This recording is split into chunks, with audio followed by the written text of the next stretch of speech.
Hello everyone. My name is Hello. Michael. Just going to check the audio is actually working. And it's Izzie on the wrong side that way. Yes, hello, I don't actually know which side to be pointing at, but hello, I'm Izzie. Cool, so hopefully the audios are good. So we're here today, we're trying a new thing where we are going to be sort of live talking through things that we do. I guess the whole thing is that we show our process here because it's called SHOWstudio, and so when we're doing something more techy, we tend to not say or show what we do because it's all just behind a screen. So we're trying to find a sort of way to actually get that out, essentially, right? Yeah. I'm going to fix this because it's going to make it look like we are just looking at like ignoring each other. Completely at the other side of the room. And while I do that, but yeah, so that's the general plan for this show. And we used to do the game streaming here, but now we're going to do this. So recently we just it's out now. That's why we can talk about it. It is, yeah. The Las Vegas Sphere. And what I'm going to do you have any videos of that?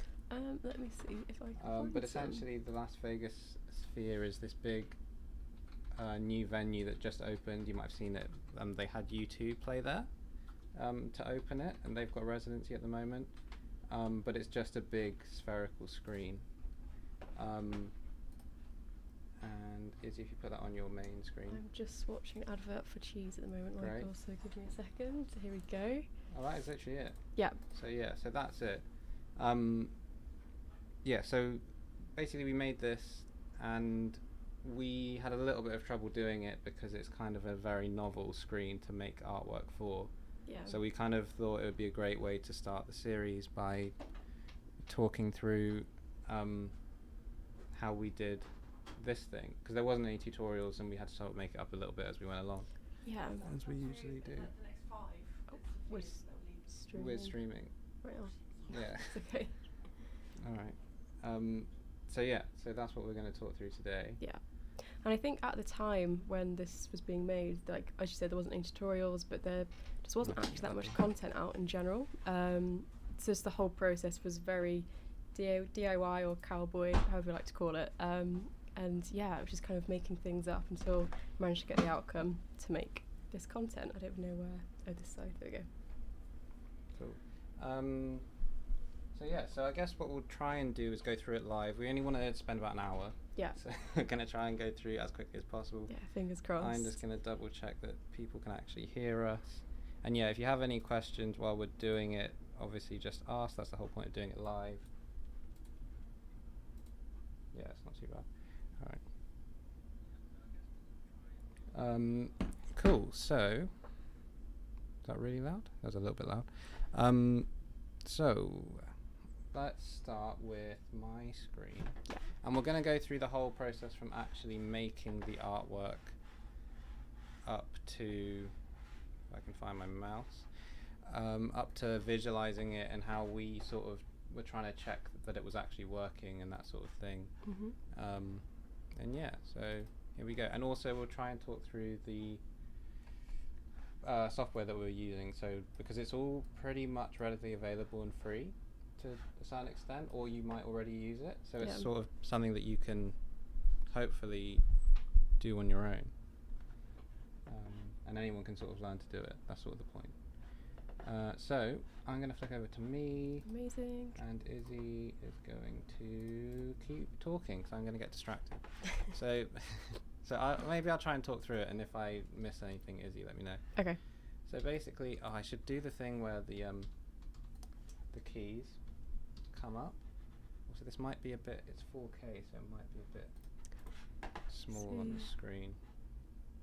I don't know, learning, I guess. Anyway, I'll talk you through it as we go. So basically, the problem we have is that we have a sphere. Yeah. Right? And we want to get some content that sort of makes use of the sphere. Mm-hmm. For this project, we had 3D scans of the boxes in question. And that's sort of something that we've started doing over the past few years, is just sort of scanning people, just like trying to get our heads around that sort of tech and like find interesting ways to use things. we're on the wrong way on this one as well. Oh really? Oh no. So we have the scans, and usually, Izzy, if you want to talk through the different texts Yeah. we have while I So we, depending start on. loading things up. Okay. Oh, you're on my So screen I'm on now. your screen. Okay. So depending on the like usage we need it for, we either use a handheld scanner, which is white light scanning. That is white light scanning, right? Yeah, it's like a combination of form of white it. light. And blue light with- probably. Yeah, and it does RGB as well somehow. So it's like a very compact little. I don't actually know how much you can see of me, but it's a very compact little handheld device. It's actually this one here on the right, and we use this basically this handheld device. We use Scandi Pro on an iPad, or we use a photogrammetry rig, or just go around with a single camera. And I'll take you through kind of each kind of use case. Almost high tech. Like if we've got something that we need to scan, like a face if someone comes in, depending on who it is, if it's just for us, we will use the iPad, and it gets quite close up, and it goes around us, and you end up basically looking at yourself in a very funny way. This is quite low quality, but the result we really like. So if I go onto SHOWstudio, I can show you that all of our staff scans were scanned with this. And yeah, you can see on basically everybody's like profile there's bits missing, but in turn it comes quite stylized, which is why we use it really. If we want something like the highest quality we can get, we use a photogrammetry rig, or we like go around on a turntable as an object and we take pictures of it, and then we put that back into a software. Normally it's reality capture, and it creates this. Also, I feel like everything in 3D scanning always creates like a very interesting result at every level. Yeah, would you say the same? I think it's so. The one thing that we've learned, because we started with the iPad, right? Yeah. And we've sort of built up from there, is that everything has a sweet spot and limitations. Mm-hmm. And for example, the iPad one isn't the best for like long scans. Like if you want to scan a big object, it's not really going to be the thing. If you want to that takes a long time to scan. If you want to scan a obviously moving target, that's also much harder. But it does give you these sort of artifacts, which we quite like, which is something we sort of embrace as part of like we're not always looking for a perfect result. No. So embracing the like quirks of something is usually what we do, and usually it works out. Yeah. I would say. So I've almost got the actual scans in. Okay, I'm just gonna. It's taken way longer than I thought because I forgot everything. So as Michael just said, like we originally started off with iPad scanning, and I feel like probably at the same time you guys were probably we were doing photogrammetry alongside that for like stationary objects. Yeah. And we actually still use all three of these, but our most recent is the Artec. And we now take facial scanning or object scanning with the Artec, and it kind of comes with us wherever we go, because you never know when you might need to scan something or somebody. That is very true. Yeah, and it packs away into quite like a good sized box as well. So yeah, it's a good bit of kit, and it's very instant results, so you know what you're looking at basically. All right, so I'm gonna just take over again. I've got 2 scans to look at. Amazing. Right, so this is sort of the difference. On the left you have a scan that was done with an iPad, and you can see all of this sort of artifacting and like stretching and stuff. Mm-hmm. And we've only done the front. That's mainly because like going around the back and on hair's usually a hard thing to scan. Yeah, it's a big one. And like these are basically scans so that we can take a portrait shot of the person. So that's it. You see that there's like way less definition in the eyes. That's so creepy. Yeah, like you lose a lot of definition around the jewelry and stuff. But this kind of effect is quite cool, and when you like frame that up properly, it can look really good. And that's actually, if you go to our what's it called? The team page. All of our staff images are these scans. Just a choice, I guess. And then on the right, I actually have a scan that I did or got done of myself. It's been decimated a bit, so it's like lower res than it came out of the scanner. But you can see that like my eyes have a lot more definition, even though they're the same amount of polygons, so kind of the same resolution, I would say, if it was a photo. There's a lot more detail. It's got my hair, which was a thing. I've just cut the back off because there wasn't picture taken of my back, but you can also see like the detail in the clothing is still there, which it's just smoothing out, essentially. So yeah, and then they obviously come with their own like costs, and like certain ones are going to be more expensive than others, and yeah, that's the general thing. I'm just gonna look at that. I think it's a bit quiet. Maybe is that quiet? Is that better? Can't tell. Yeah, that's probably getting better. Okay. Ooh, that might have been quite low. Anyway, I'm not recording. It'll be online. So what I'm going to do now is go through the rough process that we went through to make this art. Yeah. So you start off, you've got your scans. We're not boxers, but we could be. Very easily could be. Do you reckon we'd get our own fighting spot? Do you reckon we could go to Riyadh, be brought for Riyadh for the season? Picked up by a promotion. Last minute entries. Yeah, if you want to take over for Francis if he drops out, then you'd be my guest. Okay, well, I'm not sure I want to fight either, to be honest. Tyson is a big character. So let's see if I got my sphere. So here's the sphere. So let's imagine this is the sphere. Yeah. And this is our screen that we want to project onto.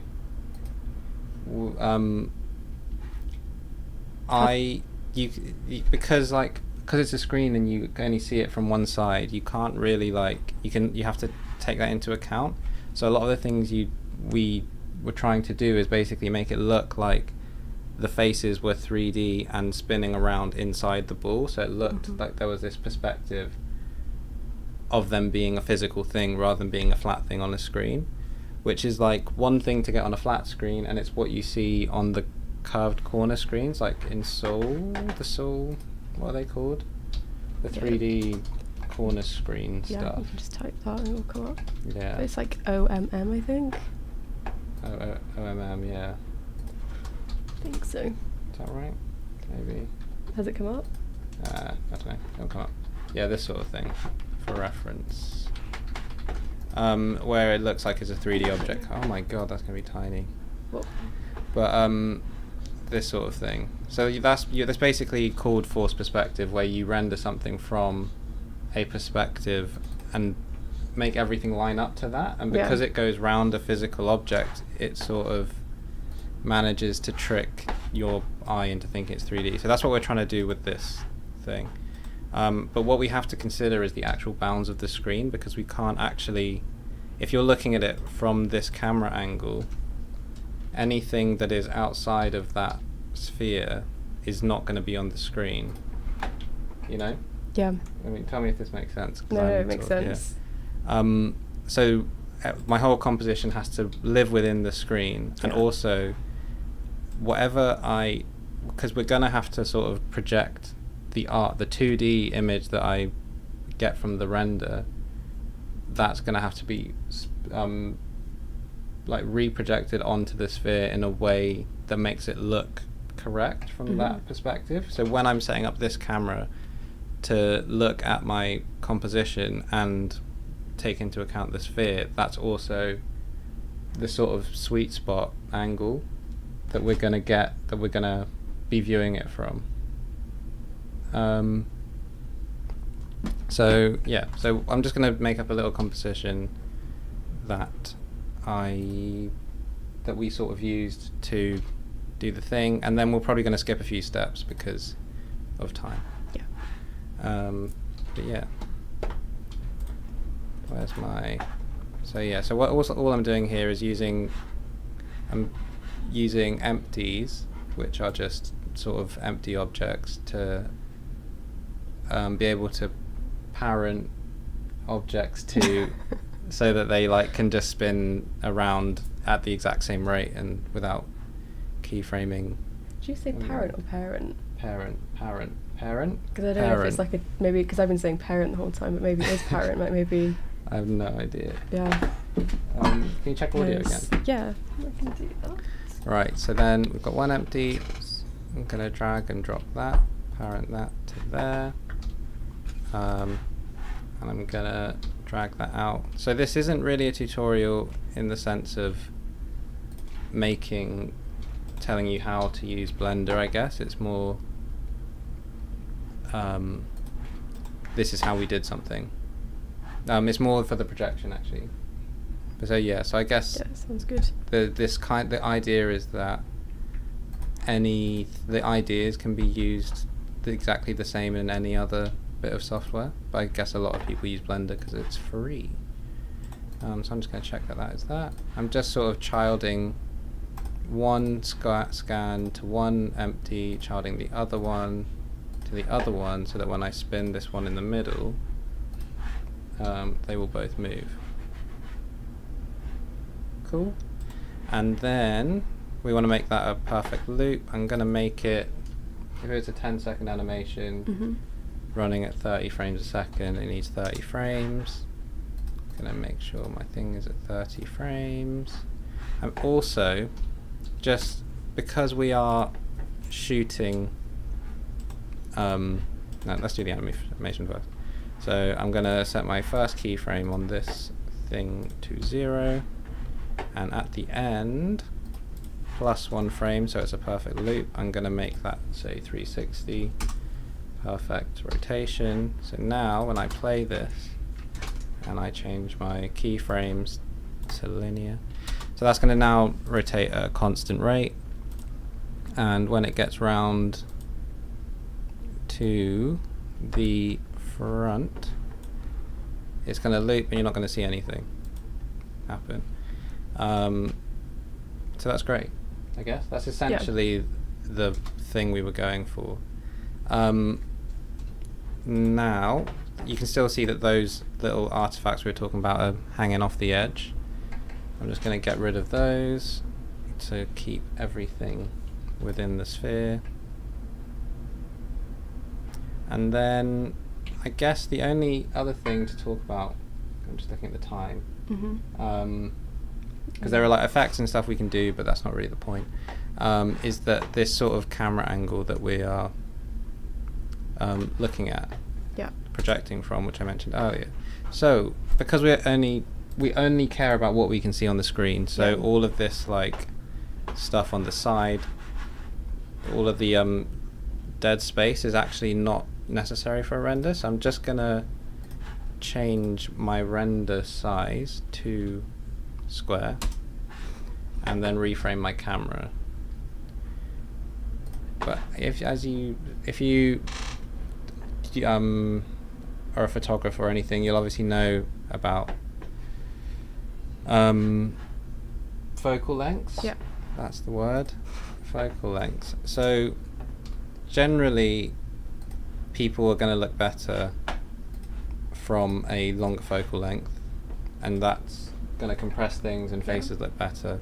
And when we're thinking about this with the sphere, we also want to, because it's such a big object, people are going to be viewing it from further away, so we actually want to move our camera further away so that the sweet spot is in a further back location. So what I'm going to do is, this is such a like weird thing to try and talk through as we go. What do you mean? Like talking through this process feels like I'm having to like rush through it, but so that's my camera, and that is framed up perfectly on the sphere. Yeah. Right? It's great. But it's at 50mm, which isn't ideal, and it's too close, which means our sweet spot is going to be super close to the ball. So I want to move it back, and I think what we sort of found is that about 100mm focal length is good. So if I pull all the way back and change my camera to 100mm rather than 50mm, you're gonna get a further away projection. Your sweet spot for where people can view it from is going to be further away, and your people are also going to look a bit nicer. Yeah. And if I just A/B between a 50mm camera and 100mm, So it doesn't look like a lot here, but if you if you look at the sphere, it feels like you can see how it like. So that's your 50 mil, and that's more compressed and further back. Yeah. And if I lose the sphere, you can just sort of see that they do look nicer at a longer five. Yeah, it does. You have to convince me it does. And then I'm also just going to ground it a bit, because what we kind of want to do is create this like sort of fake depth. So we want elements to overlap elements and go behind different things and stuff like that to make it feel like what you're looking at is 3D. And they do that. You can see, if you look again at these things, all of this black space is still the screen. I don't know if you can see my mouse. That's all still screen, but you can see where it finishes on the right because it goes off screen. But all that black space is still. Oh, you can see it then. Yeah, then it fills in. So like they use that as a trick to sort of make it look like it's coming out onto like it's literally coming off the screen, because your brain at first thinks there's no screen there, and then it goes onto the screen and it feels like it's a thing. So I don't know what the next thing is. Probably reprojection. Moving on to reprojection. So, actually the background as well. The backgrounds. Do you want to talk about AI backgrounds? Can do. Happy to. Do you want to do that? Do you have anything prepared? I don't have anything prepared massively. I just have the AI background that we decided upon. Okay. But for this process for this example, we did in fact use AI just to have a bit of a play around, particularly as Photoshop's just released it in their official. It was in beta for a really long, not for a really long time, but for quite a while. Using generative fill. So actually, I can probably pull that up as a example. Skip over to my pre-made. Do you want me to switch to you?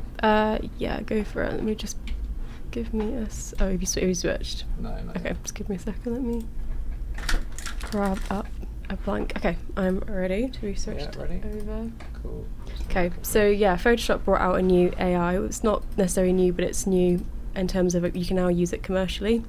You couldn't use it commercially when we were making this, but to use it, you essentially just grab your selection, and it's really quick and it's really simple. You just press generative fill, and you can say anything. Have you got any ideas, Michael, what we could ask for it to create for us today? We like painterly skies. Do you like painterly skies? Not abstract. We like try painterly skies, I guess. I guess that's what we asked for. But it's weird that we always talk about asking the AI for things, you know. As if you're asking for permission. Yeah.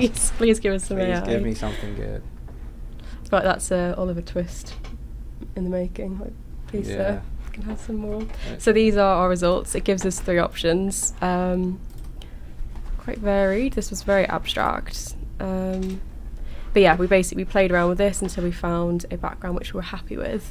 Do you have that background easily accessible? If not, I can pull it up in After Effects. And the one that we settled on was this lovely background, which was quite abstract. And it's really interesting how it pulls out. I think my prompt was probably something to do with old. I probably gave an era, but I can't quite remember for this one.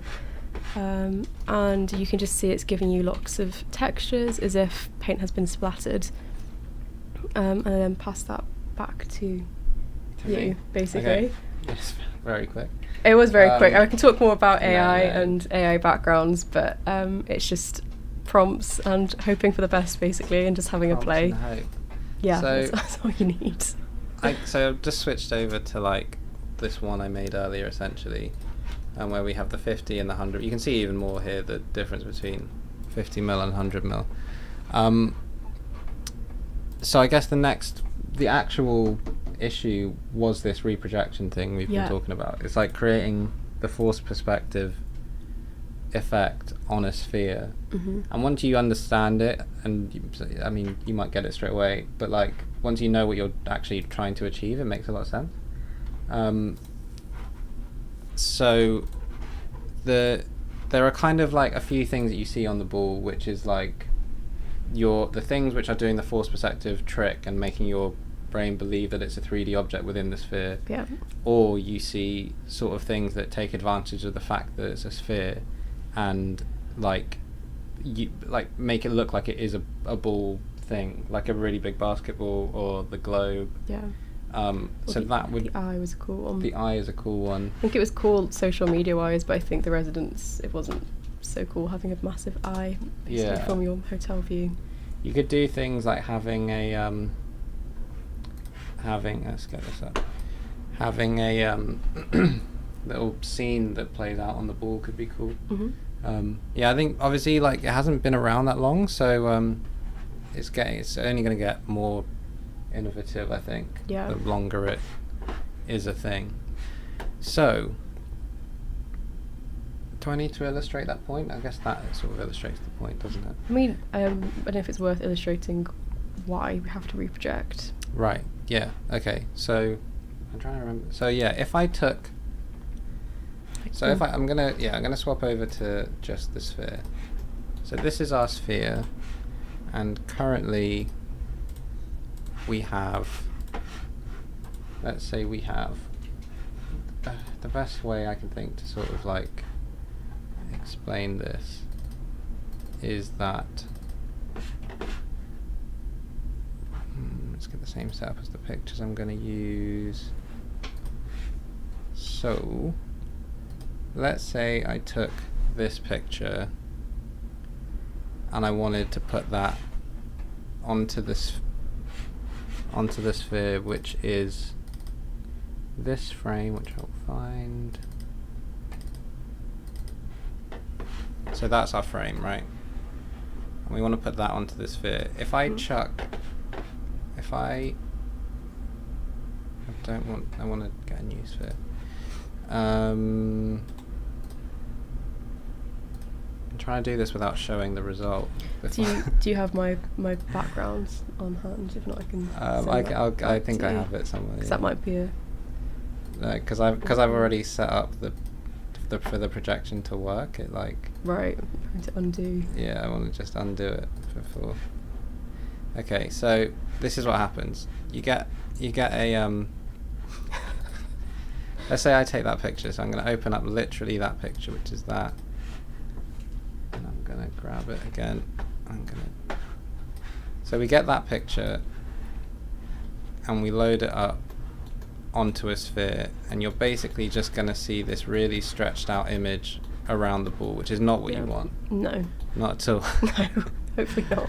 So then the next point of cool is like, this is what I'm looking at and I don't want to see that. So you then go about sort of trying to scale something and move it around to get back to what you were seeing before. Boop, boop, boop. Pressing buttons, clicking stuff. Right, and you can get somewhere that you think is good just from this one perspective. So we're working on this idea that we're trying to create this illusion from this perspective, right? Yeah. But then if I come off of that, yeah. So maybe that doesn't even look that bad. I don't know. It doesn't look. The faces doesn't look great. Don't look amazing. So everything's like still stretched, but it's like. I don't know. So we didn't even do this. I'm just like, could I have done it a way easier way? But essentially, you have to like fiddle around and do this. But what we're trying to do is take that exact picture, stretch it on, and then see what the sphere should see if you were to take literally a projector and splash that onto a surface and then take a picture. Yeah. But from the surface of the sphere. Yeah. So the easiest way we found to do that is to because the problem comes when you actually want to put it back onto a flat thing. So that's the thing. I feel like it's problems throughout. Yeah. You have to kind of overcome. There's so many. Yeah. So that is a problem unto itself of just having a flat image, but the issue actually comes from. The issue actually comes when you want to, like, you have to do that skew and then put that back onto a flat thing. Yeah. Because we're trying to basically reproduce That's actually an omnidirectional projection yeah. in real time. And an omnidirectional projection would be something like a globe map, Yeah. where you've like basically taken a sphere, flattened it out, and like you put it on a page, because you need to take that and then put that back onto a sphere. Yeah. And the other good thing to note at this point is that the sphere just it's not like a curved LED screen, it's like individual pucks, so you're having to flatten. There isn't such thing as like a big singular like globe screen as such. So it's not the case of you have to put it back to a flat rectangle which can then be reprojected back into itself, basically. So it's a whole thing, and like it was confusing literally to just like even explain it, let alone experience it. 'Cause I can't even remember why it was such a problem, but just blocked it out. Yeah. So anyway, so you do that, but what you can do is reproduce the idea of projecting. Oh yeah, because it also, this skew at the bottom is incorrect as well. Yeah, it's like once you actually go down the path and redo everything, it starts to, all the problems start to come into play. But you'd also be getting that skew on the top, which is a big issue, because this Las Vegas sphere is cut off probably to a degree that it wouldn't be as much of an issue below. Yeah. But the top, because obviously Las Vegas it's like the place you go on holiday. It's also people live there, but there's a lot of hotels in the area. So whilst you may think you won't ever see the top, people definitely do. So that's the other reason we'll have to reproject to then reproject. Yeah. Yeah. So weird to explain. So basically, the idea is that we've built this composition around the sphere and the specific focal point. Mm-hmm. So we're going to take that exact focal point and mimic throwing the image onto the sphere, which can be done in Blender through UV projection, which is probably the same words you would use in any other 3D thing. Another way to do this is if you make VR content, but essentially what we're trying is, like, you could make VR content and that would probably go quite well on it. What we're trying to do is put our image on the ball and then use a omnidirectional camera to take a picture of it in a perfect sphere, and that becomes our sort of like world map that we then can wrap onto any sphere. That's the rough process. So very quickly doing that, we don't do any of this stuff by hand. We can basically UV project from this camera point. So if I basically get a UV projection thing, select the camera. So Killian said that we need to project to then recapture. That's the proper terminology, thank you. There you go. Killian knows, he's probably done Killian to the rescue, so that's the plan. So what we've done now, if you look at it, with the reprojection from that specific viewpoint, you get this perfect image, which is exactly, if I was to A/B between the 3D artwork and the sphere, is almost like, it's exactly the same. Beautiful. Right? Yeah. We got there. I don't know why it's a problem, but it's like, it is. So this is what you get. And then if we look at that from around the sphere, things start to get a bit weird, because everything stretches back, but it's because like, it's like we're just shining a torch on it, but it's an image. And then what you do is you put your omnidirectional camera in the center of the sphere, which is there. And you can, a lot of 3D software now will let you do it because of like VR content or 360 content on YouTube or anything like that. You can like render your world in 3D. So in 3D, render your world in 360. Yeah. So you can just simply use that camera at the exact center of your sphere that you've projected onto to recapture, thanks Killian, the image that you've got. So if I now switch over to that camera and go in, so we're currently looking at it from the outside, go inside of it, I actually need to do that. You get this very crazy looking image as well. And because when you're, if I go back to the globe, when you are putting an image onto a sphere, it's actually sort of, you can think of it as two hemispheres. So a square covers a whole hemisphere, so you need two squares. So the ratio is 2 to 1.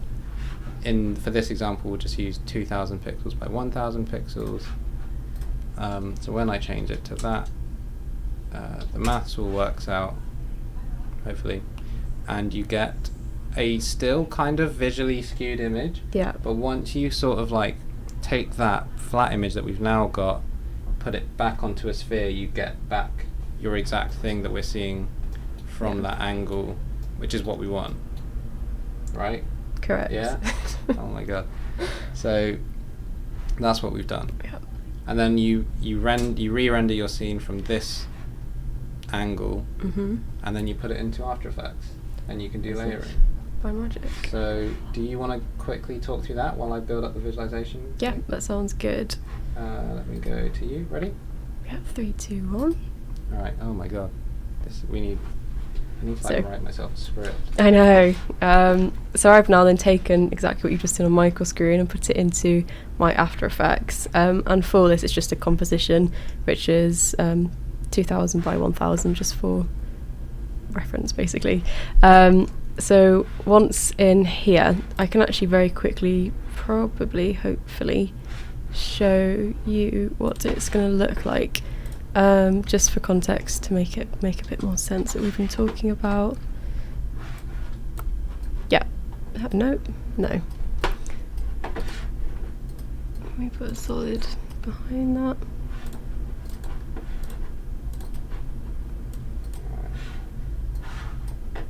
Why isn't this? Cool.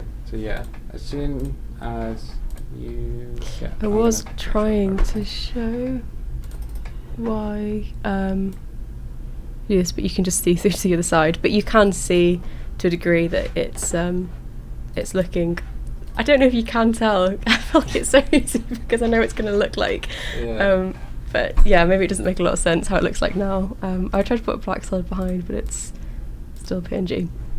Yeah, I forgot what I was going to say now. I've confused myself.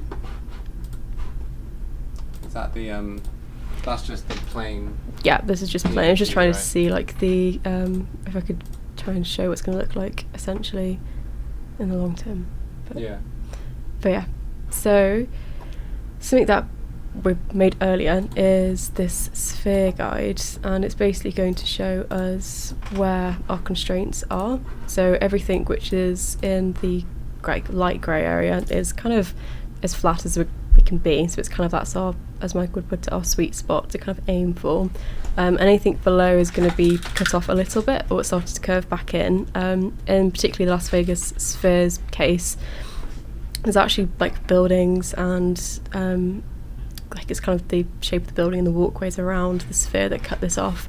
And at the top, this is where you're starting to get into your very like warped zone essentially. So I am going to take this and I'm going to pre-comp it and call this footage. So Killian's made a good point. So when you do the reprojection and recapture, you do get the mirrored, it does mirror everything because you're looking at it from the inside of something, so you're looking at it backwards. So you can just fix that in After Effects just by scaling minus 100 on the X. Nice. Yeah, thank good you, point, Killian. Killian should be here doing it. I know. Where are you, Killian? Yeah. So I've now taken my like guides, and I'm going to come and put back in our faces over the top of this, and just scale it up. I don't remember how. Let's bring it up to 40. It might be too much. Yeah.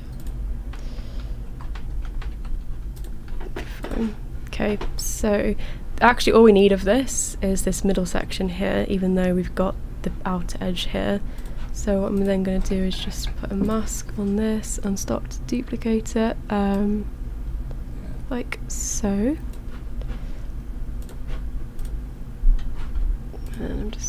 and pasting. So yeah, I think one thing that's actually really important here is as well is that we know exactly our pixel resolution. We made it easier of like the deliverable, which is this omnidirectional reprojected capture. Yeah. And we made it easy this time because it's 2000 by 1000, and then you can sort of start to split it up into quarters or halves, so you can exactly move your content, like duplicate your content once, move it 1000 pixels if you want to put it on the other side, the immediate 180, which is what we're doing here. But sometimes you might want it to be on every quarter so people can see it from every 90 degrees or a third, and that just sort of depends on how much you need your content to bleed or live on its own or whatever. Because it's a sphere, when you're looking at it from one direction, you can still kind of see, you can almost kind of see the like 90 degree apex of it, because it's a sphere. There's no like hard edges, and because it's a sphere, it kind of has to be pixel perfect, because when you get the wraparound, you'll see this like hard line if you have moving content that overlaps that line. So yeah, that was one thing we also had to take into account. One of many. One of many things. So now I've split it up, so we're gonna see, it's just gonna be two for, as you just said, right? We did do 4, but for this we're just gonna do 2 sides to be seen. Yeah. So you've got like it split into quarters on the guide. But, just for ease, like just doing it in half, so it's on the 180 is sort of what we're doing. Yeah. I'm just going to pre-comp that, so we just have that ready, and then I may as well just go straight into the background and just do that, because you've already seen, so the image that you saw earlier was this image, which was then passed over to Michael, who then reprojected it. It's a very Blue Peter moment, but here's one that we did earlier with our newly omnidirectional map, essentially. So I'm going to put that back into my comp so we can see it, and probably at this point hide my... Yeah, it's kind of a weird thing to describe. Like, you kind of have to do it to realise the problems. Yeah. But everything does just sort of look wrong and not skewed correctly when it's not projected mathematically, and you kind of want the computer to do as much of the work as possible. Yeah. Because like doing it all by hand is a nightmare. And it's a similar process to the corner screens, I guess. Like if you look at how people do those, you have to be able to project content. You make content bearing in mind the dimensions of the screen and the exact dimensions of the screen. Yeah. And then you render your image from the perspective you want the sweet spot to be. Yeah. And then I think you actually have to flatten out your plane that you sort of take your content, put it onto the screen that you want it to be on, and flatten it out, and then you take a picture of it again, and then you get your 2D video. Yeah. Because that's your problem. You're trying to sort of transfer 3D content and a 3D plane to a flat 2D thing. But there must be ways that you can basically use like a render target. Yeah. I'm sure you can do it like in Unreal or like End Display. Yeah. But yeah, I'm sure. I don't know how to. Yeah. So I am basically just pulling my mask that I've got as close as possible. The issue here is, if I now can make this into a CC sphere, is that... Give me a second. On one side it's going to look like okay, but as we move around you can start to get this seam. So just to fix this seam, we probably just put it back into Photoshop and edit around that. Basically, I don't know how much, we don't have that much time really, do we? No, but, yeah, I'm skipping all of my like grand plans to make it as brilliant. we go. Oh, that's really helpful. I'm like fully Blue Petering at the moment. Yeah, so I can go into my Photoshop. So this was essentially one that we had earlier, which was then just using Clone Tool very quickly. It doesn't take very long to just blend it and blur it back. And put it back into the sphere. I don't know if you've got anything else you want to show, Michael? Because yeah, so I think the last thing that we do, I'm just going to try and undo things that I did earlier, is you've obviously, this is all fun and games, yeah, like trying to figure out how to do things and like confusing yourself, but at the end of the day you've got a client and they need to see stuff, and they need to like it, otherwise you might as well, you know. So that's sort of the next step, is how do you visualize something which we can't just jump over to Las Vegas and see it, essentially. No. So for that we use the wonderful program called Unreal Engine 5. So that should be like one word. Yeah. But that's also free if you're like an indie maker. A lot of people probably already use it / know about it because it's incredible for free software. It's very good, especially with like mega scans and all Yeah. their free asset libraries. Like Sounds insane. like we're just like selling them. Yeah, Unreal. If you want to give us stuff, We'd be more than happy Or to. Epic. Yeah. It would be epic. Oh, oh god. But yeah, no, it's great, and same with Blender. Like, we literally made, this is our workflow to make this, the sphere, and it's 60% free software, and the rest of it is Adobe, which everyone, if you're a creator, you have it, you know. Yeah. So, I'm gonna flick over to my screen. Okay. Ready? Yeah, I was just gonna say that we use CC Sphere to, like, this is like a good halfway house before getting into Unreal. But I mean, have you got it? Brush. No, not yet. Oh, is this a fresh? No, I'm just literally just going to get to it. Sorry, I'm just masking everything so that we have nothing below. So yeah, so what Izzie's about to do is project it onto a sphere in After Effects. So this is like just checking your content actually wraps correctly. Yeah. And it's like the first sort of visualization you can do. Have you got that? Oh, yeah, ready. Ta-da! Oh my god. I know. What's happened? Yeah. So yeah, so you can see that it is like, it looks similar to what we had in Blender when you come off axis, which is kind of what you kind of want everything just to look right. Yeah. And yeah, as much as possible.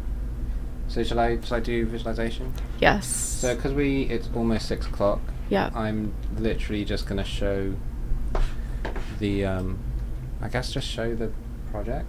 I guess so. Yeah. It just feels less momentous. It does, doesn't it? Yeah. But I think seeing it in a well, I haven't seen your screen just yet, but in what you're about to show adds scale to it for sure. Just how big the sphere actually is, because it's huge. Yeah. Okay, so here we go. So fading across. So basically, we've used a map of London. Yeah. To for this one, obviously it's not in London, but it'd be great if there was one. You put it in the Thames? I didn't put it in the Thames. There's the Thames. Oh. This is it's like Green Park. Oh, okay. And for context, we are. I can't spot it. Around here somewhere, I think. Buckingham Palace would be here. Is that right? I have got no idea. I can't even tell. See. No. I don't know, it's somewhere, maybe around here. It's somewhere in those buildings. Yeah. Where's that? And then we've chucked. I always chuck things.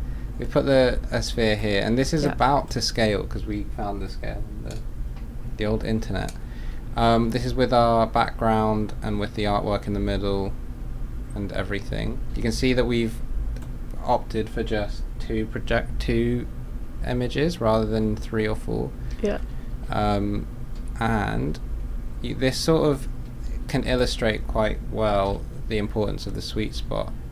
Yeah. So as you sort of come in closer to it, you can see that the skew starts to go away, and as soon as I get into like the position where that camera was, somewhere around here, it's not perfect because the thing, but it looks much better, and as you go further away it skews more, so you want to sort of almost tune that camera angle that you start with, and you make all your artwork to sort of how far back you think someone's going to be viewing it from, or like how high or how low. Like you would if you said that everyone was was going to view it from here, we would change our perspective to view it from that angle when we rendered everything. So it looked like you're looking up at someone. So I think on the actual sphere, I did actually pull the camera down a tiny bit. Yeah, I think you did, yeah. But obviously, we couldn't go and look at it very easily, so no. We sort of just did the best we could. But yeah, you can really see it on the disc, how like coming up to the sweet spot here is a bit nicer, and coming down really gets the bend back in. And then I was going to talk about how we actually do this, but essentially you can drag in a video file, and that can be played with a media player in Unreal. When I click my media player, I can click on my footage, which would be that one, and play it. And if I go to my media thing and I put in the right image, you would get the playing video on the thing. And then that is our finished artwork. And if I view it from somewhere where I can actually see it and I turn the lights off maybe, you can start to make it feel a bit like it's a 3D thing, I think. I don't know. Let me get rid of that. Let me get this a bit bigger. So yeah. Yeah, I think as you were saying before, like referencing the one in Seoul, like having that platform below really helps the 3D effect to take place, really. So yeah, I mean, there's a lot of things we haven't covered because we're trying to do this in an hour, and I don't know how informative it was. Yeah, I'm not too sure. I think we've tried to cover way too much. Yeah, I'm probably in 1 hour, which is a thing. Yep. Definitely would need an edit. But yeah, like overall, those are the kind of things we're trying to go over because we didn't know them beforehand. Yeah. That you really wanna take your camera angle into account. Because that really decides where you have to account for where people are going to view it from. Yeah. And when you do that, you want to basically lock that, because the place that you take your picture of your 3D footage from is the same place you should be projecting your video back onto the sphere from, and then taking your omnidirectional picture of the sphere. Yeah. Right, and you can't. And we also thought about trying to do it like through mirror balls and other ways, but it was kind of didn't work as well. No. But it was a process for sure. Yeah. Yeah. And then what else on the list? And then yeah, I guess that's basically it. Basically, yeah. And then you can throw other things onto your thing, and this is the exact same project that we used to make the little promo thing with our. It's coming. Is it coming? It's not coming. Oh god, it's not working. What are you trying to do? I was trying to turn on the wireframe. Oh, I see. Oh, I've made a mug of myself. I was trying to put the bloody wireframes on. But yeah, I don't know how helpful we've been, but if you do have any more questions, feel free to ask them in the comments below, or let us know if you want a more in-depth analysis on anything, or all of it. And yeah, we're happy to try and help as and when. I think we want to maybe make this some sort of thing. Yeah, that'd be cool. If it's actually helpful. And because there are some things that we think are very cool, but we don't talk about them. And yeah, so maybe we'll do one on something else. Yeah, have a brainstorm. Just see trying what to we think come of up with. anything that's come out. The Honey Dijon thing. Yeah, Johnny Walker stuff. Potentially. But yeah. Cool. Amazing. Anything else to say, Izzie, before I try and find a link up? Thank you for watching, I think. And I hope some of it, of like a few seconds of it, were helpful, and hopefully it's not become more confusing, because I think we've confused ourselves even though we've made it just by talking about it. Yeah. Also, maybe it's an edited thing. That maybe. Yeah. Maybe that's the way forward. Maybe don't trust us to do it live. Yeah. All right. Well. Okay. Have a great day. Yeah. And we'll I never even looked at the camera. We'll see you later. Yeah. Okay. Bye. Thank you.